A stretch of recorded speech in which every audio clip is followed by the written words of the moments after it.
This is Support is Sexy, episode 489, with Toria Frederick, co-founder of Step Stool Chef.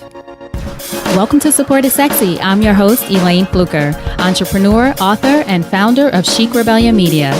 5 days a week, Monday through Friday, I bring you inspiring women entrepreneurs who share their wins and lessons to help you take your business to the next level.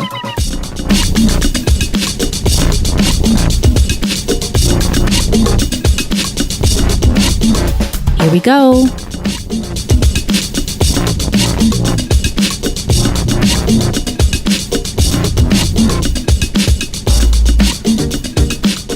Hi, everyone. Welcome to a new episode of Support is Sexy. I'm happy to have you here. You know, it just would not be the same without you. And today I'm excited to welcome our guest, Toria Frederick. And what I love about Toria's story is she's sharing with us what it's like not only to be a mompreneur, but to raise an entrepreneurial child. So Toria and her son have a company called Step Stool Chef. Her son is, I believe she said, 10 years old now, and he has been a chef for many years. But she talks about how she nurtured this entrepreneurial spirit in him, but also how they're building their brand, how they're pivoting their brand, how she makes sure that her son and her younger daughter are included in this process of how they want to build this company or what they want it to look like. Her son definitely has a vision for the company. So whether you're a mom or not, I think this is a fun episode to listen to if you're thinking about how can you nurture the entrepreneurial spirit or even that idea of children wanting to be involved, wanting to create, wanting to make something and encourage that in them, as opposed to sometimes we might be dismissive of it, or we just don't have time, or we feel like we don't have time to help them do the thing that they want to do. So Toria talks about that, how she addressed that, how this has helped she and her son become closer, this idea of cooking together, and all of the things that she came across as far as growing the business, challenges in the business. For example, realizing that she didn't love blogging. You know, sometimes we're doing things just because everybody else is doing it. So we talk about all that stuff. So if that's the space you're in, you have a child or you know a child who you want to nurture that entrepreneurial spirit in them, which I'm all about, of course, you're going to love this episode. Now, one thing to note, there is a little bit of crackling on my end. Something was up with my mic that day. I don't know, but it won't be too bad. But just in case you're wondering, don't think it's anything wrong on your side. Yes, it was a little bit of crackle in the mic on my side, but you'll enjoy this episode nonetheless. All right, so now without further ado, Toria Frederick. So Toria, thank you so much for joining us today on an episode of Support is Sexy. I'm excited to have you. Thank you so much for having me. I'm excited to be here. Of course. So our first question, when did you first fall in love with entrepreneurship? Well, my journey towards entrepreneurship actually started when I was younger. But entrepreneurship at the time was more about fulfilling a need. So my mom always told me, I will pay for what you need, but you have to pay for what you want. So I would, along with my cousin, we would, sell candy in the neighborhood. We would sell what we called honey drippers, where I'm from Florida, which was kind of like frozen juice. And we would find ways to collect money so that we could have money to pay for what we wanted. And so entrepreneurship actually came out of fulfilling, the need of wanting to support kind of my other interests beyond what my mother would cover.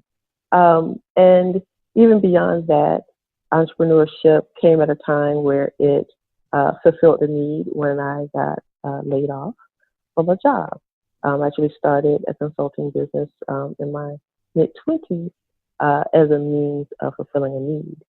When it came to actually falling in love with entrepreneurship, it was actually has been most recently, because now I found a way that entrepreneurship means more than just filling in a need, but it actually means connecting with something that's truly important to me and finding a way to live my best life where I don't feel like this is not connected with a trade-off.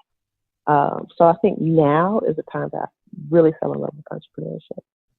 Now, you mentioned Florida is where you grew up, right? Yes, What part of Florida, and what was a young Toria like growing up there? Sure. So I'm from Jacksonville, Florida, which is the north part of Florida. And I've always was a curious girl, always trying to figure out something or invent something. I had this real strong fascination with my potential, interestingly enough. I came across some old diaries that I wrote, and it was always curious around knowing that I had something inside of me and curious to see how it was going to come about in terms of reaching my potential. Will I reach my potential? What's the best way for me to do that? So always searching, always knowing that there was something more inside of me, and wanting to find out, and this curiosity around how will that evolve? How will that come to be? Where do you think that curiosity stemmed from? Was there someone in your family they were an entrepreneur, or they were just people who were pursuing their purpose, if you will, or their path? Or what do you think sparked that curiosity in you? I'm not sure. That's a really great question. I do think part of it, I was just a naturally curious child. Growing up, it was considered, busy, always getting into something, right? Mm-hmm. But one of the things I've learned about myself is that things that, may have seemed as, you know, curious or getting into something or always trying something is something that, when it's just nurtured, it can turn into something positive. But my family is, it was a highly matriarchal family. I grew up as the only child of a single parent, and had an opportunity to be around some really strong women in my life. I was raised primarily by my mom, but was heavily influenced by my aunt and my grandmother. So a lot of strong women who worked really hard to see their family, give their family what they needed.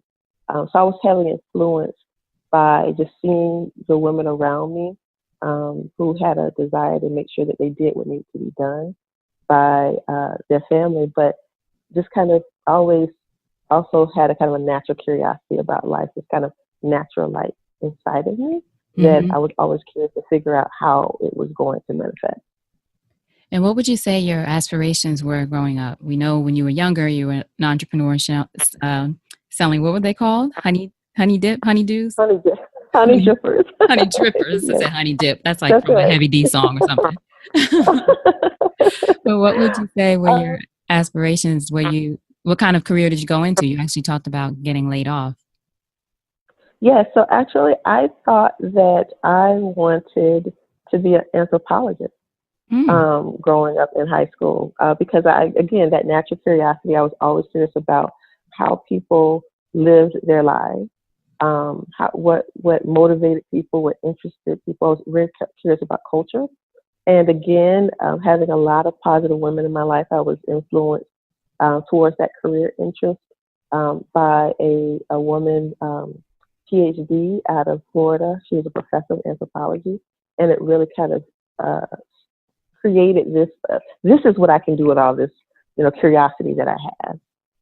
And so I went into high school thinking that, but had an opportunity to join an organization called Inroads, which is designed for talented minority youth to give them access to uh, business and engineering career opportunities where there is I was underrepresentation of minorities in those career paths. And so I was coached to really think about how my interest in anthropology and my interest in cultures and my interest in different countries and different parts of the world can translate into international business. And so I had an opportunity to work with GE through the Inroads program and then continued on full time after graduation. And that was an amazing career opportunity because it gave me a chance to explore all these different types of ways of navigating business and being in the business world. And it was through, and actually my last job was actually a role where I got to understand corporate culture. So kind of taking an interest in cultures and anthropology, I worked in corporate culture. But it was also during the time of 9/11. And as you may remember, that was a time when a lot of companies were downsizing and businesses were struggling to keep certain roles in place. And so my role was I was laid off from that particular role. And I took that opportunity to start my own business and to create kind of my first entrepreneurial venture as an adult, working with small businesses and nonprofits and creating, helping them with their marketing. Were you still in Florida at that time? At this time, I was actually in Atlanta. So I went I graduated from high school and then I went to school and in Atlanta, Emory University. And that's where I kind of expanded my kind of career focus and kind of grew as a professional in the Atlanta area.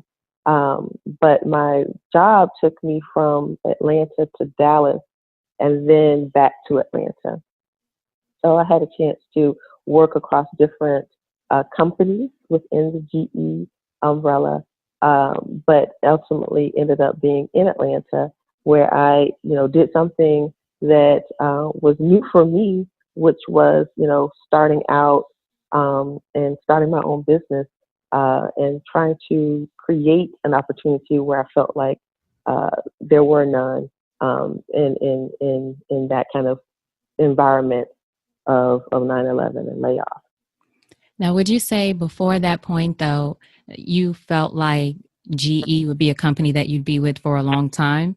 And I ask that because a lot of people, especially those kinds of companies, they're organizations that at least years ago, people used to be there 20 years, 25 years, if you got a great That's job there. exactly right. Right. So how hard was it That's, then when you got laid off?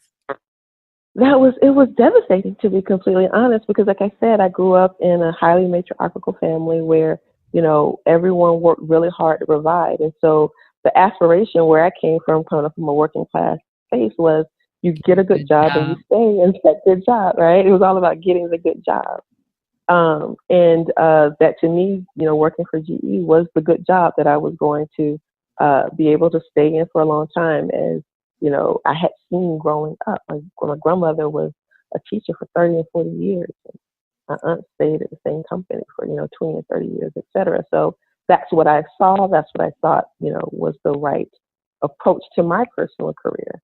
And so getting laid off was devastating because that was a new concept at the time, that everyday people can get laid off. You heard about it, but you didn't actually know people who were laid off at that particular time. So it was challenging for me because I actually went through a bout of depression because I realized that I had aligned so much of my identity to the work that I did or to having the good job Mm-hmm. and being on the right path, right? And so now that that path had been disrupted, I was kind of at a loss. And so my fiance, now husband, was encouraging me to okay, well, don't worry about getting a job because of the environment at the time, finding another job was challenging. And so my husband was the one who encouraged me to go into entrepreneurship, and I went into it kind of reluctantly because to me, entrepreneurship meant not knowing, not having financial security. It did Mm-hmm. not mean at the time empowerment. It meant that you were going to have to sing for your supper, if you will. Right. And some people used to think you were unemployable. That's why you became an entrepreneur. That's exactly right. That's exactly right. That's exactly right. But I'm gonna tell you something. Doing that was the most fulfilling thing that I could have done at that particular time because it allowed me to know that I can carve out my own path. That I am fully empowered. That no matter the situation or the circumstance, I can kind of reclaim my power and reclaim my destiny. And it led me down a path that I did not anticipate. Here I was, a young 20-something-year-old girl who was still trying to figure out who I was in the professional world, trying to consult other people. And it reminded me and let me know that I have some natural talents and some natural curiosities that I could lean upon that would be beneficial to other people. And so it was, even though I entered into it reluctantly, it was the most empowering and the best decision I could have made at that particular time. So entrepreneurship meant something different for me going through that experience. And that was the consulting company. Correct. Yes. So it was Avid Consulting was my first entrepreneurial venture, and I was providing marketing consultation to nonprofits and small businesses, which was interesting because up until that time, um, my exposure to marketing was limited. So I was self-taught Mm-hmm. about about what marketing meant. But what I realized, again, leaning in that natural curiosity, leaning on kind of being curious about people and how they behave, that was the foundation for me being able to deliver a marketing consultation to these small businesses and nonprofit organizations. Because at the end of the day, they just wanted someone to help them find their voice and help them connect with people. And that was something that I realized, again, connecting to your natural talent was an advantage for me at that particular space. And it was amazing of an experience. But I also realized that I did need to be better trained in that space. Um, and so that's when I decided to go back to business school so that I can further explore a professional career in marketing. So I started my business, went back to business school, and then transitioned to kind of um, a more established career in marketing and brand management. But it was through that kind of initial entrepreneur venture that got me interested to wanting to pursue marketing on a larger scale. I would imagine too, marketing at that time was very different because that was before social media was as big as it is. And so you had a lot to go back into to learn, right? Well, it's interesting because at the time, marketing to your point means different things to different people, absolutely, and that was one of the things that I had come to realize. Mm-hmm. And what I learned, kind of going through my experiences, leaving business school and then working for PepsiCo, is that truly what marketing is about creating an experience that people can feel connected to you by, right? It's about understanding, again, tapping into that desire of anthropology, tapping into what people are wanting and needing, what problems they have, and creating solutions to solve those problems. And then speaking in a voice that lets them know that you understand what they're doing. And so there's multiple ways that you can do that. And social media and all of the different tactics and platforms that are out now is just another way of doing some fundamental um, uh, aspects of what marketing is, which is helping people understand. I understand what you need, and I have solutions to support you. Right. And now you said you're in the marketing department at PepsiCo. Yes. So I left my I went to business school, decided I wanted to understand marketing on a full time. So I went and interned and then got a full time job working for PepsiCo, going through, within the marketing department.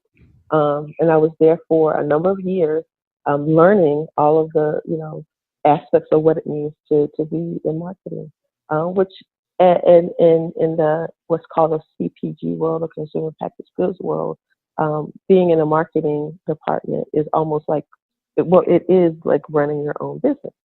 So it was a great combination of, that entrepreneurial spirit that I had developed going before business school.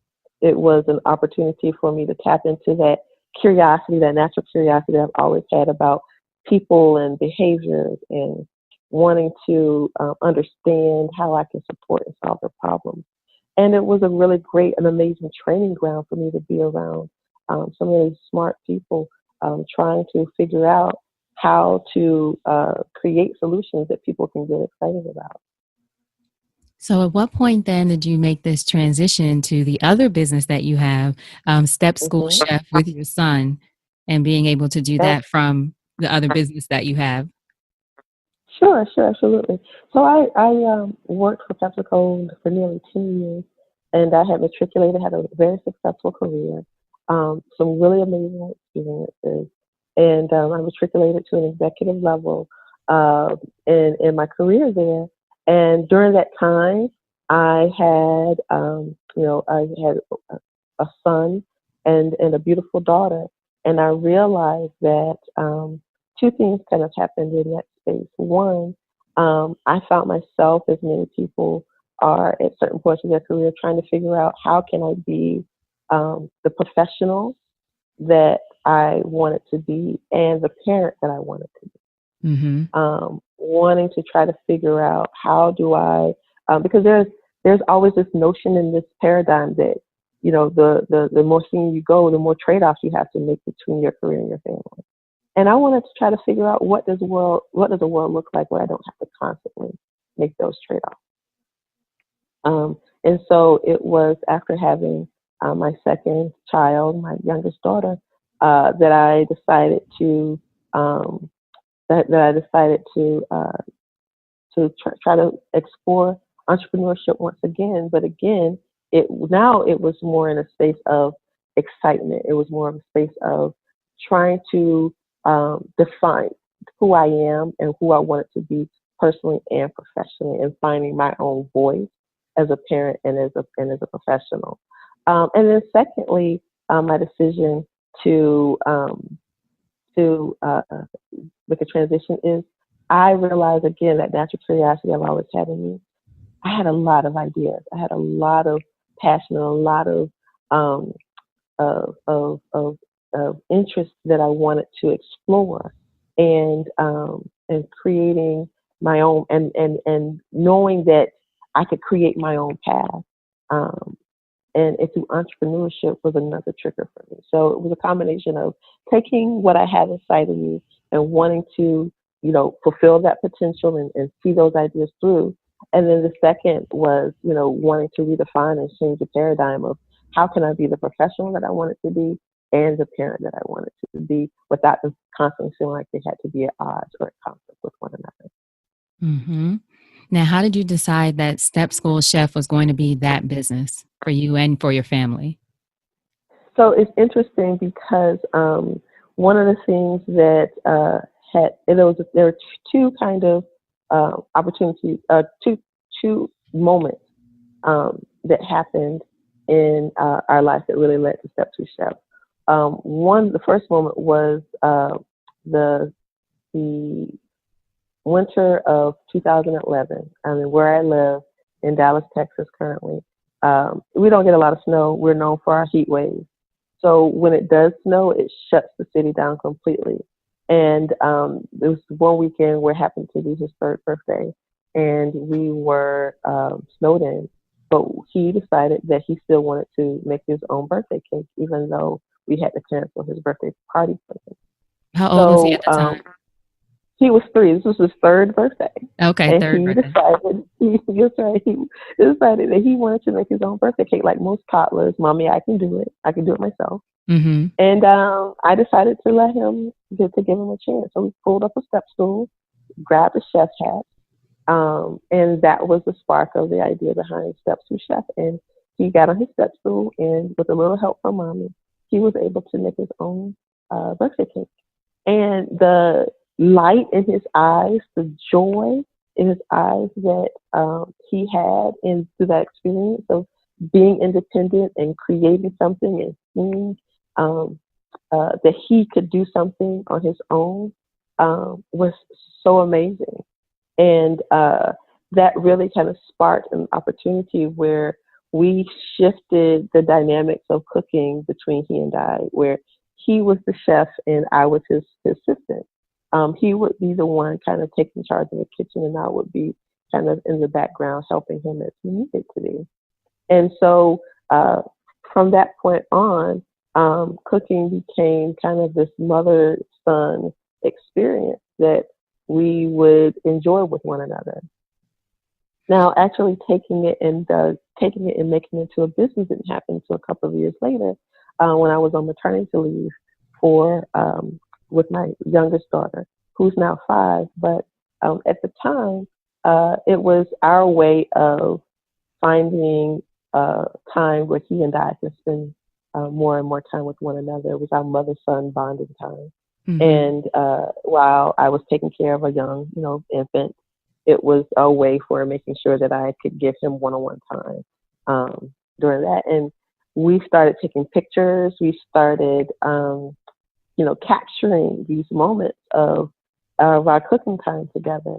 And originally the Step Stool Chef was born out of those moments of mother-son time and taking cooking and making it more of a leadership development opportunity. And that kind of what sparked the idea of what would it look like if we created a world where we could build kid leadership through cooking. And Step Stool Chef kind of was born out of that spirit. I want to go back to the moment, like you said, you saw the light in his eyes, in your son's eyes when you were Yeah. cooking together. Mm-hmm. It sounds like it was much more, well, obviously it was much more than, oh, I want to cook with mommy, for this day or for this evening or for my birthday. What was it though that really, I mean, the light in his eyes, but the women listening who might have, who might notice some kind of entrepreneurial interest in their children and they want to nurture that, what would you say are your pieces of advice for how they can do that or how they can recognize that? That's a really great question. So I think one of the things that I think happens a lot is that our young kids are constantly asking our permission to do something. And for whatever reason, for safety concerns, for time concerns, or it's just easier if I do it. We tell our kids no, and we tell them more often, I think, than we should. And it's through our intent of protecting them or just getting things done because we have a million things to do. But I tell you, and I tell women all the time, the moment that you can slow down and give them a space to lead and give them a space to take that risk and to try something, you will see that same light in your kids' eyes. We all as parents want our kids to be raised as leaders. We want our kids to be leaders, but we need to find a safe space to give them an opportunity to build those leadership skills. Some kids are naturally curious. How do we nurture that in them versus seeing it as a disruption? Some kids are naturally wanting more independent. Most kids are always wanting more independent opportunities. How do we give them a safe space where they can do that? The challenge is, we are in a society where if you are a helicopter parent, right, where you're always, hovering over your kids, that's kind of demonized in our culture. But then if you are, a free range parent where you just kind of let your kids go off freely, that's even criminalized in our culture. I believe there's somewhere in between where you can create safe spaces where you can give your children that independent space to learn and to grow and to take risks and to make mistakes, but you can be there by their side to guide them and be available. And I encourage all parents to find that space. For us and for the Step Stool Chef, cooking is that safe space. And it's one of many safe spaces, but we are encouraging parents to find, to leverage cooking as a place where they can allow for their kids to take risks, but they can be there by their side so that they can see that same light and that same energy for their kids. But there's multiple ways parents can find that. So tell us what Step Stool Chef does exactly, because it's not just a catering company, which is what I love about it. Right. So Step Stool Chef is actually all about, we provide tools and solutions that facilitate independent cooking for kids. So we have a portfolio of options, and we're looking to expand those options. Everything from a cookbook for kids. We have a website. We have videos, how-to videos. We have an online cooking school for kids. It's all about showing tips, tools, and techniques to make cooking empowering for kids and easier for parents. So again, we've kind of taken all of those hours that we've spent together, learning different ways and different strategies and techniques where the kid can be taking more of the leadership role in the kitchen, and we are sharing that and making it available for parents. So no, we're not a catering business, and a lot of people love to ask if we provide cooking classes, going to people's homes for cooking classes. We're actually in the process of really taking Step Stool Chef and making it a brand where we would have a line of branded products that will support kids being more independent and self-sufficient in the kitchen and allowing for the parents to be more of the support. So we're kind of wanting to shift the conversation where it's all about, instead of, being mommy's little helper, you always hear the term, oh, come be mommy's little helper in the kitchen, where we're creating a community where kids are the chefs and parents are the assistants. So he's the chef and I'm sous chef mommy. Right, sous chef mommy, I love that. It's Yes, funny, I was thinking about, as you were talking, I was thinking about my friends and I from college go to Martha's Vineyard every year in the summer, which is a great time. It's there, everybody's, whole families, the couples, et cetera, and the kids. And there's a day that, actually, I think maybe it's every day, but I know when my friend Letitia and I cook breakfast one day during the week, the girls who are a little bit older now, so they might not want to do it anymore, but they sort of take over the kitchen and we take the role of helping them create this that's right. breakfast for everybody, for 15 or so people. But they really, my friend Erin's daughter Zuri actually is sort of like your son. She loves to cook, really cook. I think she'll end up being a chef. But just to be there in that role as an adult and being able to support them and see them get excited about the pancake or just get excited about making something for someone else is a great thing to see in children. Absolutely. I mean, kids are very tangible, right? And so they want to see their work create a tangible output. Mm-hmm. And so that's why you see kids making slime, right? So they're taking all of these ingredients and there's this tangible output that they can see and feel. And there's a sense of accomplishment that comes out of that.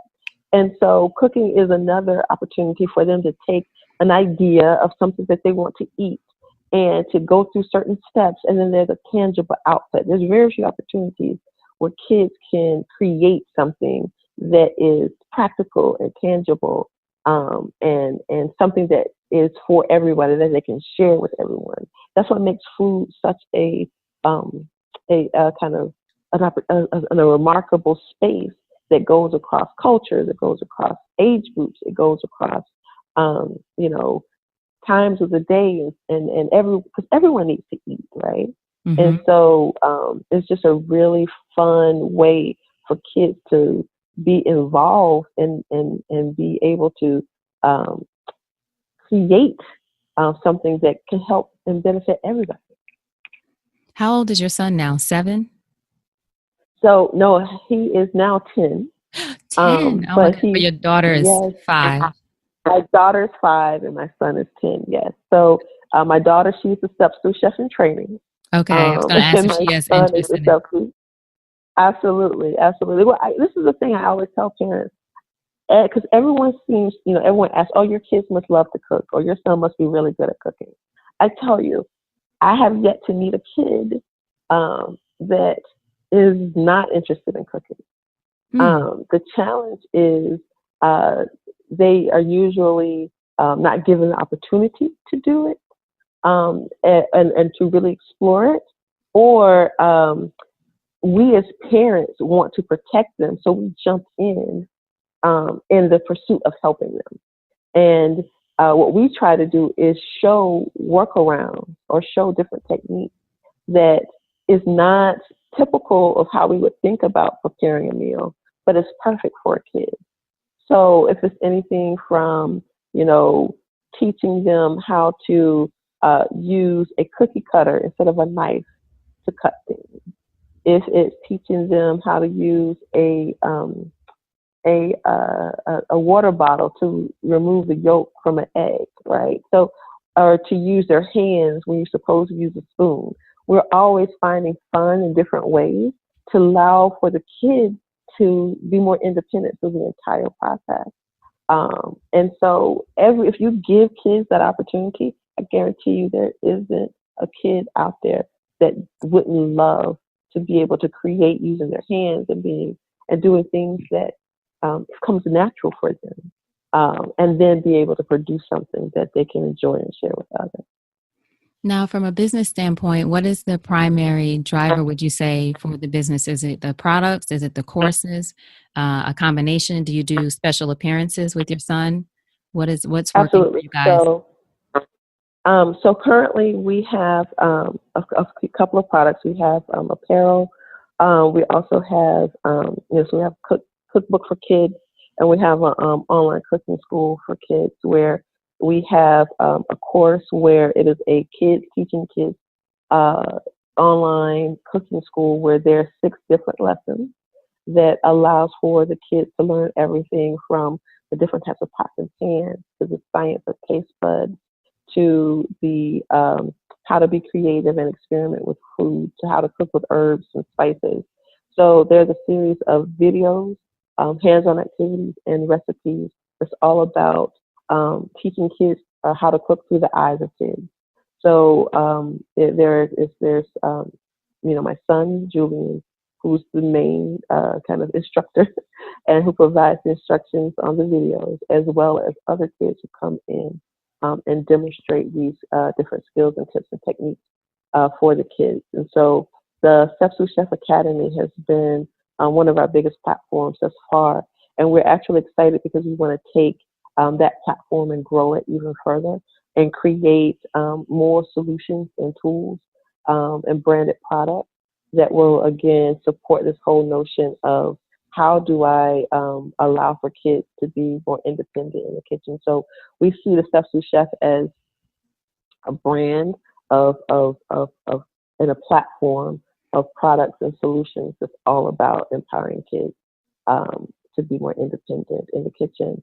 And we also do appearances. So we've had the opportunity to, my son has cooked with some really top chefs. He's actually done a called up to do a cooking demonstration with Guy Fieri. Mm-hmm. He's been on cooking food festivals. He's been the only kid chef in cooking food festivals. He is on the board of a national kid cooking magazine, kid advisory board. And we do get called to do a lot of media appearances, which has been a lot of fun. And on talk shows, et cetera, morning talk shows. So there's definitely both the content creation, the kind of live experiences and demonstrations, and then the products and solutions that we provide that's currently under the Step Stool Chef umbrella. If you think about your journey as an entrepreneur, whether in your earlier business or now with working with your son, or maybe think about in this business, working with your son in Step Stool Chef, if there were one thing you could do differently on this journey, not a regret, but if you, as they say, if you can go back and do anything differently, or what have you learned from it, what would it be? What would you say would be that thing? Oh, that's a great question. So one of the things I think I have learned in this journey is um, I try when we first started the Step Stool Chef, we actually started it as a blog because at the time, mommy blogging was really popular and big, and so I wanted to explore, developing Step Stool Chef as a blog. And if you currently go on there, it's kind of set up more on our website. It's currently set up as a blog.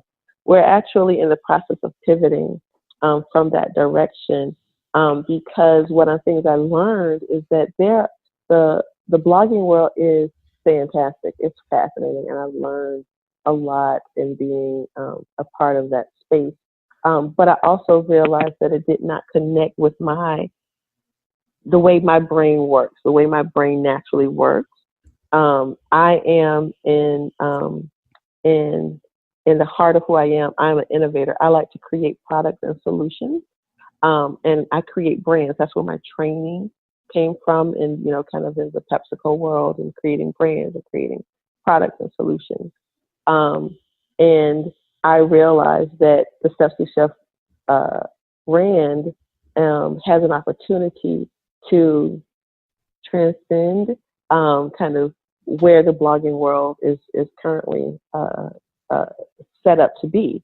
And so I think, hindsight 2020, I was trying to figure out how to fit my business into this platform of the blogging world. And I wish I would have started off thinking about what is it that I'm really good at? What are my strengths? And how can I build my business based on my strengths and the things that I naturally gravitate towards? And so, so I spent a lot of time trying to be a blogger and not being really good at it Mm-hmm. because that's not where my natural talents lie. And so now that we're in the space of pivoting and creating more of a product line and creating more of a entire platform, I'm seeing more traction in that space than I was seeing before. Because you're doing the thing that you really are good at. I'm doing the things that I'm good at where my, and that's one of the things, you go on Facebook and you see all of these ideas of people creating these businesses and saying, hey, I, I created, $1 million business in 2 weeks, find out how. Right. And you're trying to follow their steps and you're trying to follow their First of ways all, of they're doing lying. things. Right. Right. And it's like, what they didn't tell you is a million other ideas that they did that didn't work out. Right. Right. Mm-hmm. And so you're feeling this pressure and the same, looking at all these other people about how they did it and what they did. And like, okay, well, maybe if I do it like they did it, I can see the same success. And I tried that, right? I went and I got some of those courses and I tried and I lost myself in the process. I lost myself in what I'm good at. I'm trying to force and fit myself into this mold and these steps that these people told me I was supposed to take. And those steps didn't work out for me. And I didn't do well in that space. And so it was, a couple of years going on that path. It was some fun things that happened, but I was not making $1 million in 2 weeks. And so right. I'm now in the process of reclaiming my own voice, reminding myself what I'm really good at, reminding myself why we started this business, and being in a space of service and creating solutions. Again, like I said before, understanding consumer problems and creating solutions that's really solving those problems. And that's where my training is. That's where my natural curiosities and my natural talents lie. And that's where I want to make sure we take that business. Yes, and thank you for sharing that. It's so important too for people to just be reminded of that. We, at least on Support is Sexy, we talk about the pivot a lot and the need for the pivot or being open to it.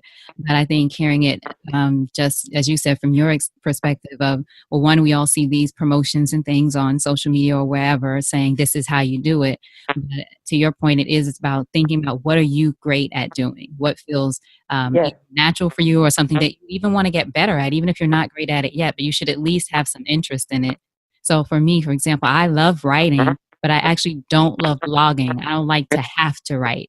You know what I mean? Yes. Like it's a weird thing. Exactly. I love creative writing. I can just write real quick things or long things, but to have to write, I'm not great at it, but I love podcasting. So it's what works for you. Yeah. That's exactly right. And one of the things that I don't think I've mentioned is that, my son is my business partner. Mm-hmm. He is, a equal voice in this business. So not only are we kind of changing things up in, the kitchen and how we, cook and how we bring, different ideas to life from a culinary perspective, but we're also doing that same approach from an entrepreneurial perspective. The best thing about what I feel Step Stool Chef represents for us is that he has an equal voice in terms of the direction this business goes. And for him, blogging was fun, but it wasn't producing the outcomes that he was wanting either. And so our pivot was an equal part of me understanding, going back to my talent and my interests. But it was also part of him, having a vision, a voice of where he wanted to see the business go as well. And where does he want to see the business go? He wants to focus on creating more products. Mm-hmm. He has a whole line. He's an innovator naturally as well. And so we have a portfolio of ideas that we already have up our sleeves that we're working on now creating. So you're catching us in this really interesting transition for the business that we're really excited about. And we're in the process of exploring new products, new cooking tools, new solutions that is really about when we say our business and our brands is made for kids by kids, it's heavily influenced by where Julian thinks the opportunities lie for kids. And so it's exciting. It really is. And what an amazing thing you're providing for him and for your daughter, this just being involved with in entrepreneurship and just creation and having space, as you talked about earlier, creating space for them to be able to express their ideas, even whether they become entrepreneurs down the line or not. Absolutely. I, again, being that kid was always curious about my potential. I'm very passionate about helping my kids reach their potential. And I'm also very passionate about helping other kids reach their potential. And the best way to do that is to let them know that they have a voice that's worth listening to. And it's amazing when you just sit and you listen to kids and you give them an opportunity. What they can produce and what they can do is truly remarkable. And so my big kind of push for parents is to give them that opportunity to listen to what they have to say and to give them space to create and to develop that voice that they have and that curiosity that they have, and to see where it takes them.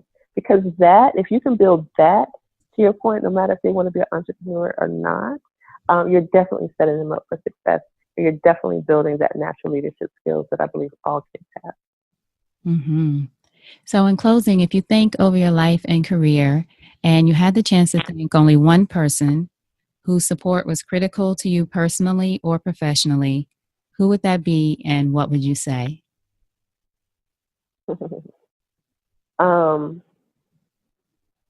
Honestly, I would have to say my husband. He was the one that, pushed me and saw me in that initial space of feeling disempowered. I call my husband a closet feminist. Please, I know he would be embarrassed to know that I said this in a public podcast, but he is super big on in women empowerment, and then to literally witness me in this space of feeling disempowered, he gave me the seeds that I needed to know that I had something more in me to give to the world. And he's been a true support in my first entrepreneurial venture and the one that I'm having now. So very blessed to have someone who sees you when you can't see yourself, and continue to push you along and support you through the journey's ups and downs. Yes. And are you focused on the business full time? So the way, and this is, me being, this is just the realities of entrepreneurship. So yes, I left corporate America. My focus on Step Stool Chef is a big primary part of how I spend my time. I also have a business, Hatch Venture Group, which is a consulting business, which allows for me to take all of the training of how do you, again, grow your business through looking at new opportunities and new ways of thinking about growing your business. And I provide that to organizations. And this is the work that I do to help support, one, my natural desire to wanting to help others grow, but two, also support the growth pivoting that we're doing for the Step Stool Chef.